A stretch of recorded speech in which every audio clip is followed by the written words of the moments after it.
Welcome to Winning in the Workplace, the podcast where we help executives, managers, and frontline supervisors become great leaders in alignment with each other to develop high-performing teams. I am your host, Maurice, and thank you for joining us. All right, we're broadcasting this podcast live on Zoom, Facebook, YouTube, and we're now also on Spotify, LinkedIn, TikTok, and Twitter. All right, you can visit me at my website at mauricetraining.com, where you'll find all my courses, how to schedule me to do training for your team at our training center, at our leadership summits around the country, or to my training on your side in private training. That is absolutely the most effective way to benefit your team. You get the biggest bang for your buck. It's much more convenient for you, of course, because we do it at your side, and I can tailor the content to meet your specific needs. All right, let's dive in. Today, we're going to talk about 3 disciplines that middle managers and frontline supervisors have to master. But if you're an executive, please don't tune out, all right? Listen to this podcast, even invite your managers and your supervisors to listen to it with you and discuss these things together, because there's some tactics in what I'm going to cover today that are definitely applicable to executives, but it's good for all of you to hear what the lesson says to all 3 of you in your different roles in these conversations and in these problem-solving situations. All right, I'm going to use clips from 3 different movies in this lesson today. First, from Saving Private Ryan. The second one is from Apollo 13, and then from The Godfather. Now, mind you, these are clips out of 3 different lessons that I have in my library. To get the full versions of the entire lessons, as well as to access all the episodes, log into my video library at winningintheworkplace.com or managementinmovies.com. All right, but what are those 3 disciplines? First of all, we're going to cover how to complain properly, how to properly give bad news to frontliners, and then how to give bad news to upper management, to the executives. Each one of these disciplines are very crucial. They define the leadership of managers and supervisors, and they build incredible trust, and they create confidence throughout the organization. All right, so let's get started. So how do you complain? Let's roll Saving Private Ryan.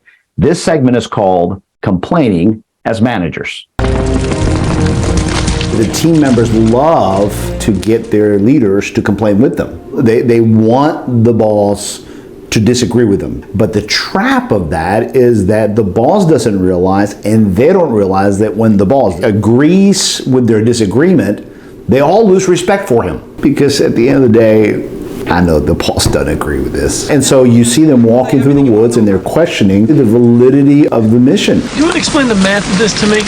I mean, where's the sense of risking the lives of the 8 of us to save 1 guy? And then he answers them like we hope that every team leader would answer them.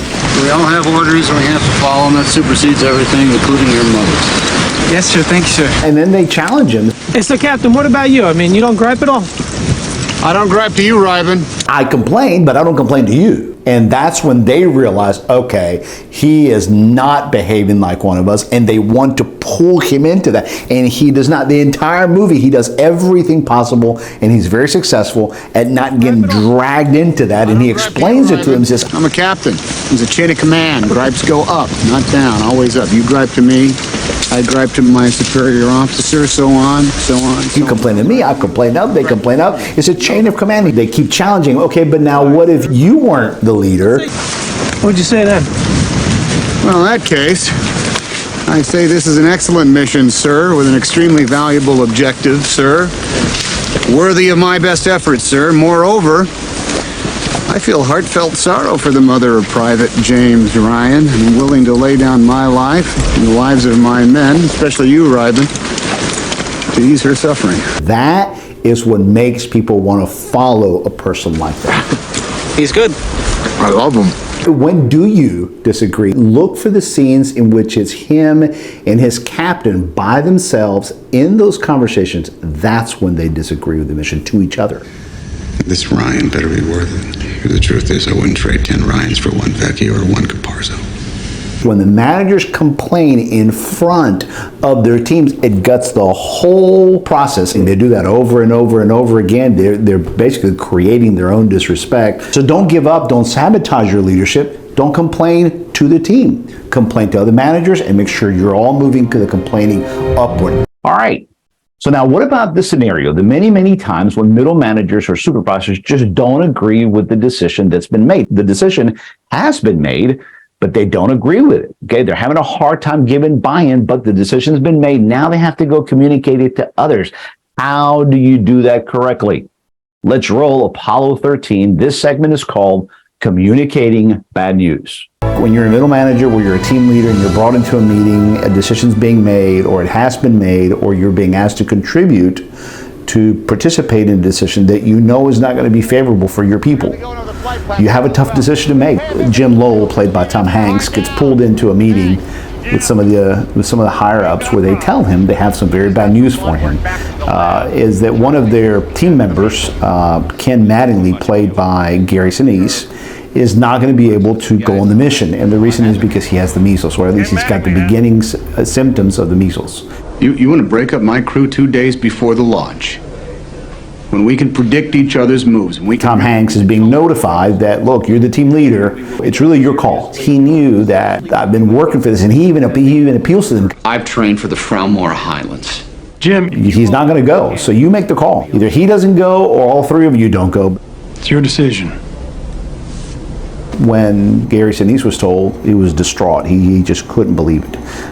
That moment is when managers tend to just lose it because they just feel for their team members. The Ken Mattingly character says, You sure about this, Jim? I mean, why don't I go upstairs and talk to Deke? I'm sure we can work this out. and it's right there. It's at that moment of truth. It's right there where Jim Lowell stands in true leadership and says, This was my call.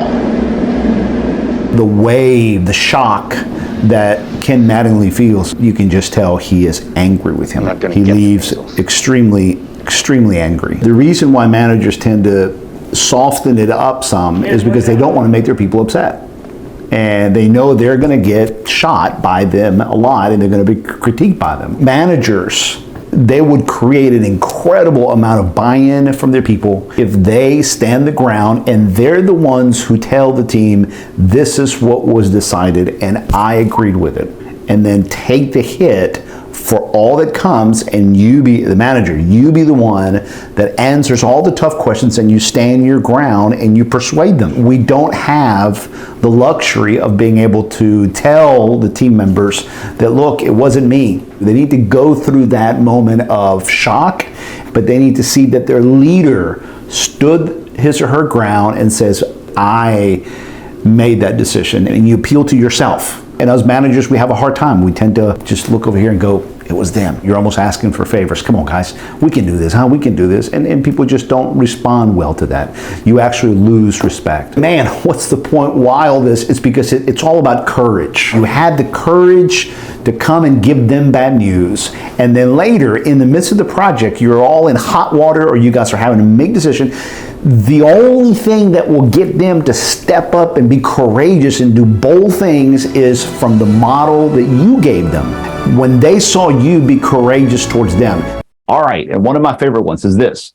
What about when there is bad news or things are not going well? How often and how fast should managers and supervisors go up and tell upper management, the executives? Should we not wait until we find out some more information? Should we not wait until we really know what's going on? Why get them involved, okay? So how do you do this? Let's roll The Godfather, and this segment is called Bad News First.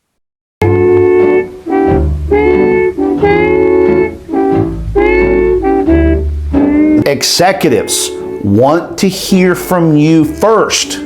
Above everybody else, the bad news that you find out. That's the unstated agreement that all executives have with you, whether they've told you that or not. They don't want to hear it from others. But the Tom Hagen character does this really well, but as the second scene happens, he does it less. Then the third scene does it less, and you notice that he starts losing a lot of confidence from the leaders. Why? Because he's not good at bad news first quickly. So the first scene, I'm going to make him an offer he can't refuse. The Godfather sends Tom Hagen, who's his second in command, to go talk to the director to tell him that, look, we got to do business together. So he starts muscling him. I'm German-Irish. Of course, the director gets extremely angry with him. Now you get the hell out of here! Thank you for the dinner and a very pleasant evening. Tom Hagen takes it. His professionalism is abundantly clear, and he looks at him very calmly. Notice how calm he is, and he says the famous lines. Mr. Corleone is a man who insists on hearing bad news immediately. Tom Hagen has a certain tight relationship with the Godfather and immediately went and told the Godfather. They acted on it. At this point, he's doing a good job. He's keeping the relationship close. That second scene is when the Godfather has been shot. He's coming back from the hospital. They're at the house, and they let the Godfather know it was Michael who killed Sollozzo. That Michael has shot the cop, and now Michael's on the run. And you can see the face of disappointment from the Godfather. And immediately, the next close-up shot is that of Tom Hagen. Tom Hagen leaves the room, and he realizes, oh no, I did not tell the Godfather this earlier. I caught him by surprise. He's creating distance between himself and the Godfather. He realizes he's made a mistake. Then the third scene is the death of Sonny. And you see Tom Hagen sitting by himself at late at night, just knowing that he's got to go and tell the Godfather that his son is dead. And, well, the Godfather beats him to it first. He comes down. I think you should tell your Don what everyone seems to know. That right there is the words you never want to hear. The Godfather character does a good job at not attacking him, not correcting him. He'll deal with that later. But trust has been eroded. Those of you that are executives, the lesson for you here is that he did not make it about Tom Hagen. He didn't shoot Tom Hagen out, and neither did he say, well, why didn't you tell me this earlier? Which is what we all tend to go to when we hear things. Because if you go to that, then you're making it personal, you're distracting from the issue, the problem needs to be handled. He just gets back on the chair, being the leader that he is, and he gives some direction on what the next steps are. Hearing it from you is the most important thing that the executive needs to know. It's not that he found out, is that he found out from you. And if you begin to see that the executives are getting distant and away from you, it's probably because you're not telling them the bad things and they're hearing stuff. But most executives won't sit down and tell you, hey, I'm hearing stuff. They just won't tell you, and they'll replace you, which is exactly what happened to Tom Hagen. The fourth scene is the consequence. When there's a leadership swap or there's a restructuring, sure enough, they have to go to Tom Hagen and tell him, Tom Hagen's no longer consigliere. Sonny had told him earlier in an earlier scene, you're just not moving fast enough. If I had a wartime consigliere as Sicilian, I wouldn't be in this shape. And the way that you keep your reputation as being a strong leader is that nothing that you find out will not be told to the executives. And when everybody realizes that you and the executives are that tight, you create loyalty. But whenever the people can tell that the second in command and the executives and owners, there's the distance, you create this loyalty because they know you're not talking to the executives fast enough. And so, you know what? I'll let them know later. Okay, that temptation you can't do.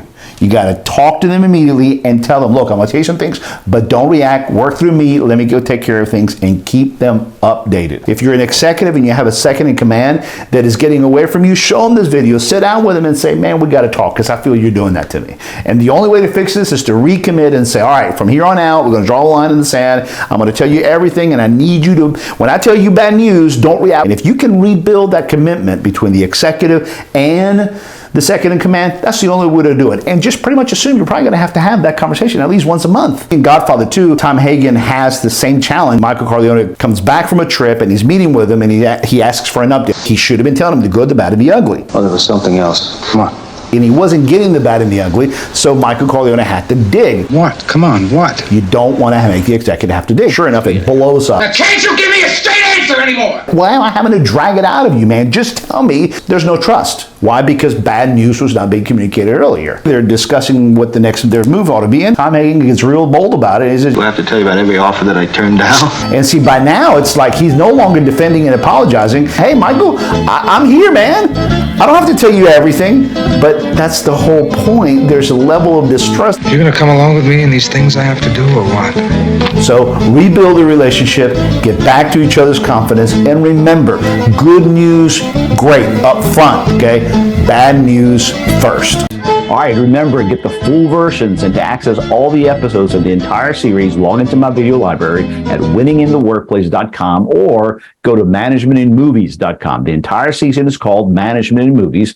We have 6 seasons, a total of 19 episodes. We're going to be adding more. Each lesson is at about an average of about 9 minutes, some longer, some shorter, and we feature movies like Elf, Moneyball, The Irishman, and we cover topics such as how to effectively recruit, how to build your teams, how to hire team members when you do hire them, and how to help them reach excellence quickly, how to manage different personalities, how to resolve conflict, how to get in between certain conflicts, how to stay out, how to tell the difference, when to speak up and when not to, and how to not take things personally. We have a whole plethora of great topics. All right, it's been a great show. Remember, our podcast is every Friday at 8:15 Central. You can find us at winningintheworkplacepodcast.com. You can see the entire lineup of all of our topics and all of our guests coming up on that website. And if you want to be a guest on the show, go to winningintheworkplacepodcast.com. There's a place there where you can fill out a form, send me your information, and let's connect. I would love to have you on the show. So remember, great leadership is about showing a united front, a united voice, being on the same page, rowing together as a cohesive team. It's hard, of course. It takes lots of effort, okay? You have to work together very tightly to do this correctly, but alignment is the essence of leadership. And doing it correctly is how you and your team can win in the workplace. Thank you for joining us.